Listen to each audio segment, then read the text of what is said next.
네, 안녕하세요. 신차털기 오수성입니다. 오늘 만나볼 차는 폭스바겐이 새로 내놓은 소형 SUV T-Roc입니다.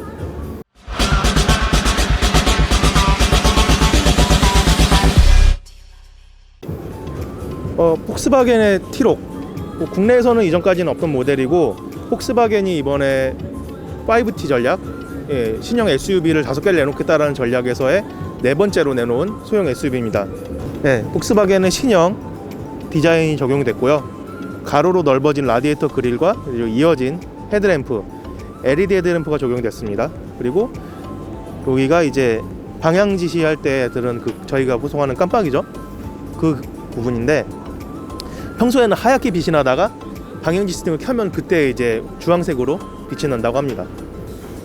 전반적인 인상은 그냥 전형적인 폭스바겐, 그리고 약간 더 깔끔한 그런 느낌이고, 오프로드의 감성보다는 이제 도시명 SUV에 좀 더 어울리는 그런 디자인을 하고 있죠. 크기는 그렇게 크지 않습니다.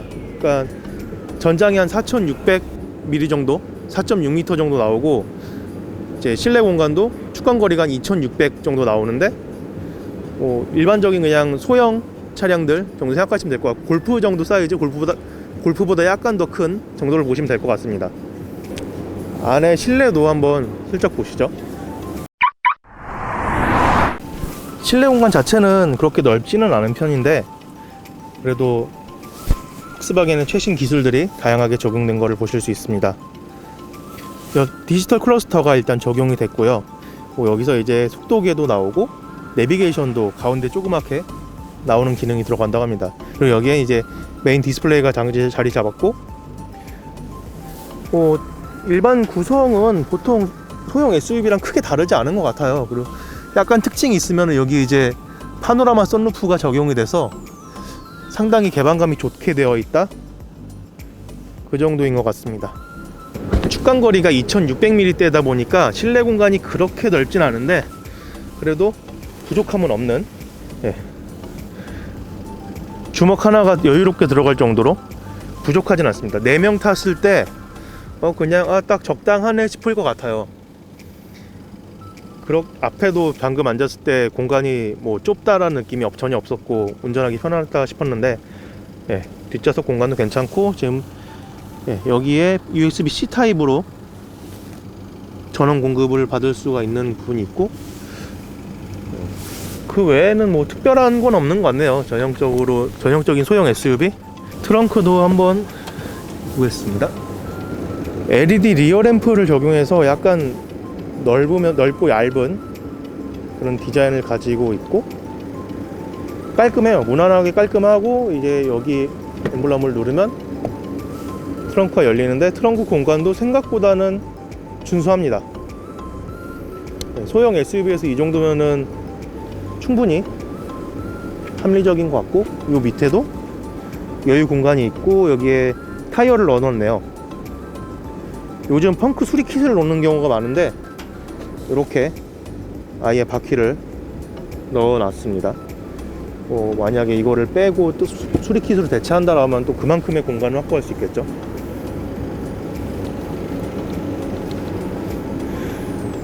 차량 가격이 일반 정상 가격이 3,599만원부터 시작을 하고 4천만원대를 넘어갑니다. 폭스바겐 파이낸셜을 사용하면 3,200만원대부터 시작한다는데, 그 가격에서 얼마나 경쟁력이 있을지는 주행을 하면서 좀 살펴보도록 하겠습니다. 폭스바겐에서 내놓은 신형 SUV T-Roc을 지금 주행을 하고 있습니다. 지금까지는 그냥 일반적인 SUV에서 크게 다른 건 없는 것 같아요. 폭스바겐 자체 그런 TDI 엔진에 성능은 그대로 들어가 있고, 이게 티구안이랑 엔진이 같거든요. 티구안도 2.0 TDI 엔진이 들어갔는데, 이것도 똑같이 2.0 TDI 엔진을 썼습니다. 아무래도 차가 좀 더 작은데 엔진이 똑같으면은 주행 성능은 이게 더 좋겠죠. 경쾌한 모습을 보여주고 있고, 근데 소형 SUV라는 점을 감안했을 때도, 보통 소형 SUV는 운전을 그렇게 능숙하지 않은 분들이 주로 처음 타는 차로 고르는 그런 차들인데, 국내에서 나온 그런 소형 SUV들은 뭐 차로 유지 보조 기능, 차로 이탈 방지 기능 이런 것들이 다 갖춰져 있는데 T-Roc 같은 경우에는 그런 기능은 없습니다. 예. 국내 기존의 소형 SUV에 비해서는 약 한 세대 정도 이전에 안전 사양을 갖추고 있다, 이렇게 보시면 될 것 같고, 뭐 그 부분이 아쉽긴 하지만 그래도 전방 추돌 방지라던가 사각지지 어시스트, 그리고 후진할 때 후진 보조 이런 것들은 또 제공이 된다. 그래서 뭐 약간 아쉽긴 하지만 또 납득은 할 수 있는 그 정도 수준이 아닌가라고 생각을 합니다. 주행감은 깔끔해요. 디젤답지 않게 깔끔한 모습을 보여주고 있고, 지금 진동도 별로 없고, 물론 신형 디젤 새 차들은 다 그런 경향이 있긴 합니다만, 가솔린 차랑 비교해서 진동이나 소음이 크다라고 느껴지지는 않고 있고, 대신에 밖에서 나는 소음은 좀 있더라고요. 네, 밖에서는 좀 소음이 있는데 실내 유입은 좀 적다, 이렇게 보시면 되고, 가솔린 모델을 왜 안 내놨을까? 이거는 저도 아쉬운 부분입니다. 국내에서는 2.0 디젤만 일단 판매 계획을 밝혀놨습니다. 디젤을 타는 분들이 이제 보통 그런 토크감, 디젤 특유의 토크감을 너무 좋아하시는 분들이 많이 있고, 연비를 보시는 분들도 계신데, 이 차가 지금 34.7 토크가 나오고 연비도 15.1km 수준이라고 하더라고요. 디젤을 선호하시는 분들한테는 아쉬울 것 없는 사양이겠다 싶습니다. 디지털 클러스터가 적용이 됐는데 나쁘지 않은 것 같습니다. 지금까지 보기에는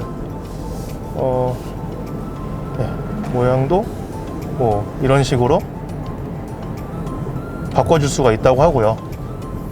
원하는 디자인으로 이제 선택을 하면 되는 거고, 메인 디스플레이에 있는 내비게이션 같은 경우에는 국내 업체가 만든 지도가 들어가 있다고 합니다.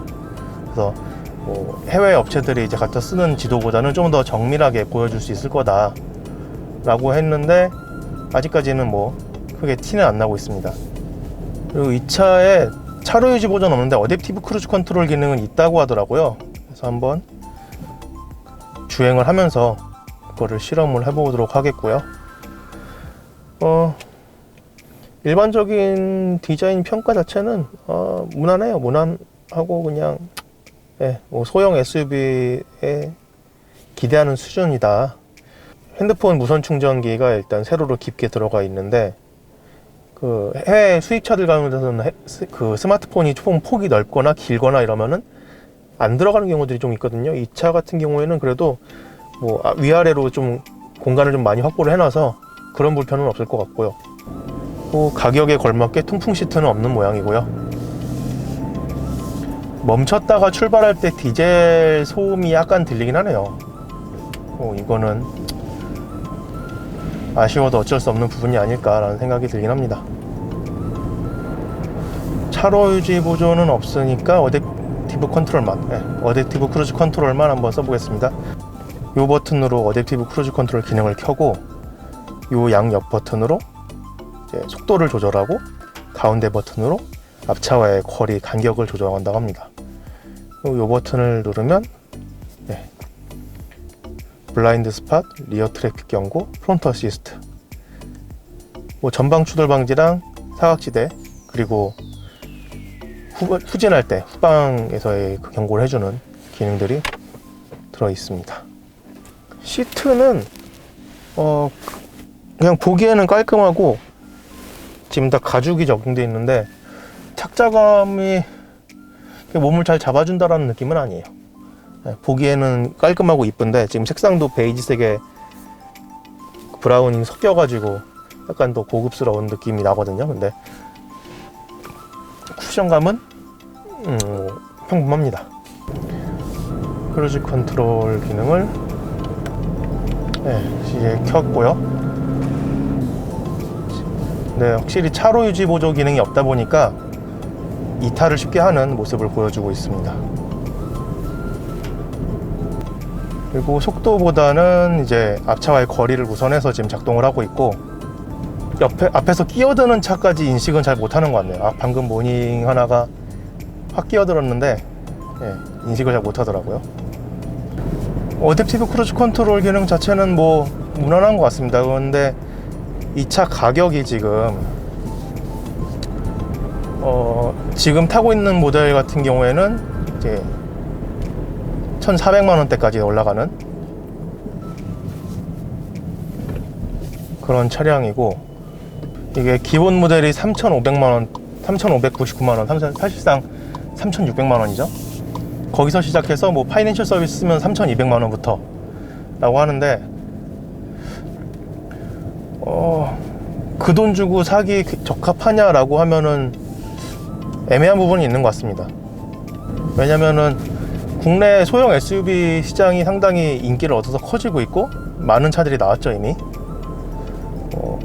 국산차로는 뭐 셀토스나 티볼리, 코나 이런 차들이 대표적이고, 수입차로도 뭐 캡처, 옛날 QM3의 후속 캡처가 있고, 트레일블레이저도, 그러다 보니까는 국내 소형 SUV 시장의 경쟁력을 상당히 잘 갖추고 있는 모델이 많은데, 과연 글쎄 그런 차들하고 비교해서 더 많은 돈을 주고 살 만한 가치가 있을까 해서는 아직은 명확한 답은 주진 못하는 것 같습니다. 그 차들 같은 경우에는 차로 이탈 방지 기능은 다들 갖고 있거든요.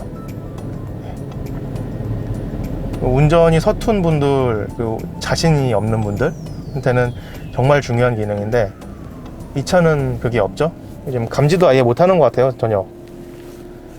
아까 차선을 좀 밟는 상황도 있었는데 뭐 인식을 해서 경고를 주고 이런 것도 전혀 없었고, 그런 걸 볼 때는 뭐 셀토스 같은 경우는 아예 자기가 스스로 차선을 잡고 가고, 다른 차들도 이탈은 다 적극적으로 막아주는데, 이 가격, 이 차의 엔트리 모델 가격이면 셀토스 풀옵션을 사거든요.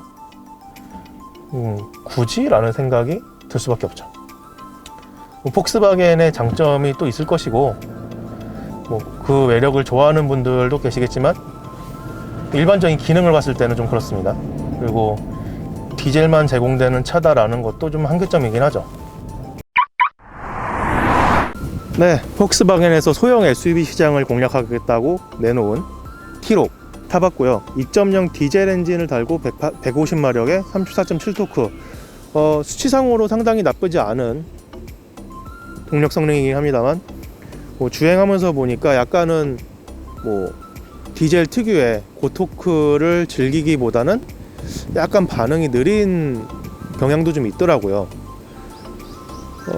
그리고 처음 출발할 때는 상당히 조용했는데, 주행하면서 약간씩의 그 디젤 특유의 엔진 소리가 들려오기도 했습니다. 뭐 그래도 폭스바겐에서 상당히 공을 들여서 내놨습니다. 뭐 독일에서 판매하는 같은 차량하고 비교해서 국내 판매 가격이 최대한 1,530만 원이 저렴하다 라고 설명을 하고 있고요. 이렇게 보셔도 될 것 같아요. 티구안이 약간 부담스러웠다, 좀 컸다 라고 하는 분들한테는 딱 적합할 차량. 이번 폭스바겐 신형 T록이 어떤 성과를 거둘지, 수입차의 대중화라는 폭스바겐의 미션을 얼마나 잘 수행할 수 있을지 지켜보시면 어떨까 싶습니다. 그럼 신차 털기 오늘 이 자리에서 마치겠고요. 다음에 또 다른 차량으로 찾아뵙겠습니다. 감사합니다.